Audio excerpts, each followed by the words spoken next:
আসসালামু আলাইকুম বন্ধুরা, নতুন একটা ভিডিওয় স্বাগতম।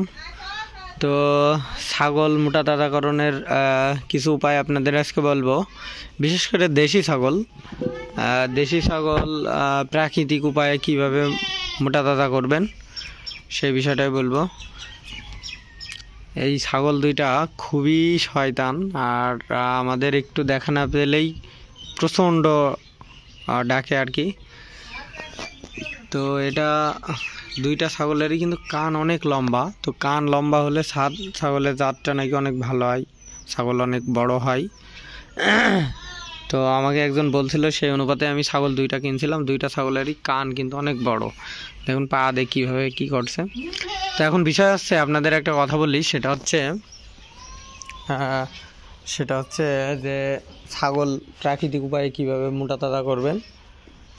কারণ প্রাকৃতিক উপায়ে কিন্তু মোটা তাজা করা অনেকে জানে না। অনেকে বিভিন্ন ধরনের খাবার খাওয়ায় বাজার থেকে নিয়ে এসে,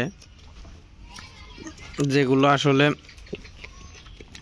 ছাগল খাবার খায় কিন্তু সেই অনুপাতে কিন্তু মোটা তাজা হয় না, খাবারের কস্ট বেশি হয়।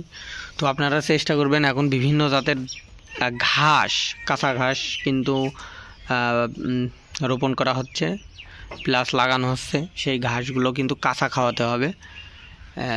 আমাদের ঘাস লাগানো নেই, কিন্তু মাঠের থেকে যে দুবলো ঘাস বা বিভিন্ন জাতের ঘাস, সেই ঘাসগুলো কিন্তু আমরা নিয়ে আসি, আর সেই ঘাসগুলোই কিন্তু মূলত দেওয়া হচ্ছে এই ছাগল দুইটার আপাতত। আর মাঝে মাঝে ভুসি দিয়ে বিচালি দিয়ে খেতে দেওয়া হয়। তো ছাগলের দাঁত যখন পড়ে যাবে তখন কিন্তু দানাদার খাবার কিছু খাওয়াতে হবে, যেমন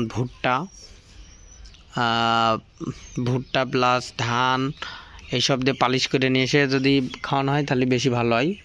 ভুট্টা, ধান, গম, খৈল, এইগুলো দিয়ে পালিশ করে নিয়ে আসতে হবে। তাহলে কিন্তু ছাগলের মোটামুটি একটা খুব ভালো একটা গ্রো হবে আর কি।